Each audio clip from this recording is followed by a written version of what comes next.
कर्मों का फल सबको भोगना पड़ता है। नमस्कार दोस्तों, body life lessons YouTube channel में आपका स्वागत है। दोस्तों, हम सब जो भी काम करते हैं उसका फल हमें जरूर मिलता है, चाहे फल अच्छा हो या बुरा, मिलता जरूर है। तो चलिए दोस्तों, एक छोटी सी कहानी से समझते हैं दोस्तों। इसके लिए आपको कहानी को अंत तक देखना होगा।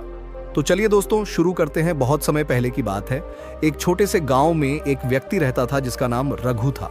रघु अपनी चतुराई और चालाकी के लिए प्रसिद्ध था, लेकिन उसका स्वभाव स्वार्थी और लालची था। वह हमेशा दूसरों को धोखा देकर अपना फायदा उठाने की कोशिश करता था। उसके मन में दूसरों की भलाई के लिए कभी कोई स्थान नहीं था। उसका मानना था कि वह जितना भी चालाकी से काम करेगा उसे कोई नहीं पकड़ सकेगा और वह जीवन भर सुखी रहेगा। रघु का व्यवसाय खेती का था, लेकिन वह हमेशा अपने खेतों के किनारे बसे दूसरे किसानों की जमीनों पर चोरी छिपे कब्जा करने की योजना बनाता रहता था। वह रात के अंधेरे में अपने खेत की बाड़ को आगे बढ़ा देता और धीरे धीरे पड़ोसियों की जमीन पर भी खेती करने लगता। गांव वाले जानते थे कि रघु की नीयत ठीक नहीं है, लेकिन उसके खिलाफ कोई कुछ कह नहीं पाता, क्योंकि वह बहुत चालाक था और हमेशा अपनी बातों से दूसरों को उलझा देता था। एक दिन गांव में एक बूढ़ा साधु आया। साधु गांव में घूम घूम कर लोगों को उपदेश देता था कि जैसा तुम करोगे वैसा ही फल तुम्हें मिलेगा। गांव के सभी लोग उसकी बातें ध्यान से सुनते, लेकिन रघु को यह सब बातें बेकार लगती थीं। उसने सोचा, यह साधु तो केवल दूसरों को डराने के लिए ऐसी बातें कहता है। मैं तो चालाक हूं, मेरे साथ ऐसा कुछ नहीं होगा। कुछ दिनों बाद रघु ने अपनी चालाकी से गांव के एक और किसान शिवा की जमीन पर कब्जा करने की योजना बनाई। शिवा एक ईमानदार और मेहनती किसान था और उसकी खेती से उसे और उसके परिवार को अच्छा गुजारा होता था। रघु ने सोचा, अगर मैं शिवा की जमीन भी हथिया लूं तो मेरी फसल और ज्यादा बढ़िया होगी और मैं और अमीर हो जाऊंगा। रघु ने एक रात शिवा की जमीन की बाड़ को तोड़कर अपने खेत की बाड़ को वहां तक बढ़ा दिया। शिवा ने जब अगली सुबह देखा कि उसकी जमीन पर रघु ने कब्जा कर लिया है तो वह बहुत दुखी हुआ, लेकिन वह जानता था कि रघु से सीधे लड़ना ठीक नहीं होगा, क्योंकि रघु चालाक था और उसे कहीं ना कहीं नुकसान पहुंचाने की कोशिश कर सकता था। शिवा ने गांव के सरपंच के पास जाकर न्याय की गुहार लगाई।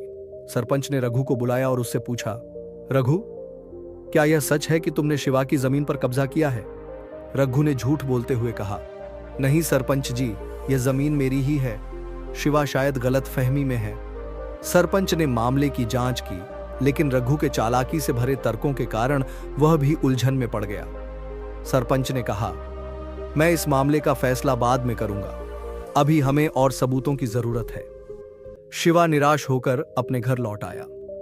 साधु, जो अब भी गांव में था, इस घटना को देख रहा था।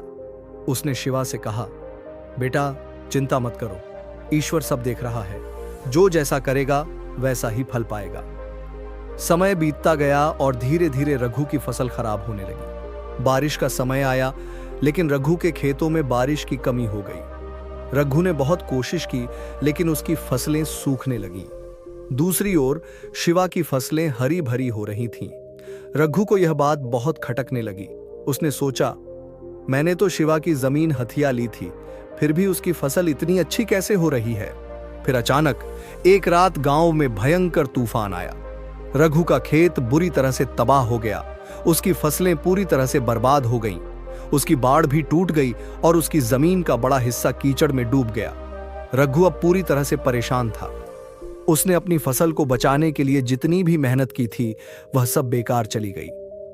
तूफान के बाद जब रघु ने अपने खेत को देखा तो वह चौंक गया। जिस जमीन पर उसने शिवा का कब्जा किया था, वह अब उसके हाथ से निकल चुकी थी। कीचड़ और पानी ने उस हिस्से को पूरी तरह नष्ट कर दिया था। अब रघु के पास न अपनी जमीन बची और न ही दूसरों की चोरी की हुई जमीन। उसकी सारी मेहनत बेकार हो गई। इस आपदा के बाद रघु को समझ में आया कि उसने जो भी किया उसका फल अब उसे मिल रहा है। साधु की कही बातें उसे याद आईं, जैसा करोगे वैसा फल पाओगे। रघु ने महसूस किया कि उसकी चालाकी और धोखा अब उसके ही खिलाफ हो गए हैं। उसने गांव वालों से माफी मांगी, खासकर शिवा से, और उसे उसकी जमीन लौटाने की पेशकश की। शिवा ने रघु को माफ कर दिया, लेकिन रघु के मन में अब पछतावे की गहरी चोट थी। उसने साधु के पास जाकर कहा, मुझे माफ कर दीजिए, मैंने दूसरों को धोखा देकर अपना फायदा सोचा, लेकिन अब मुझे समझ में आया है कि मेरे कर्मों का परिणाम मुझे भुगतना पड़ा। साधु ने मुस्कुराते हुए कहा, पुत्र, ईश्वर सब देखता है। जो जैसा करता है उसे वैसा ही फल मिलता है। लेकिन यह भी सच है कि अगर हम अपने बुरे कर्मों का प्रायश्चित करते हैं और सही मार्ग पर चलते हैं तो हमें नया अवसर मिलता है।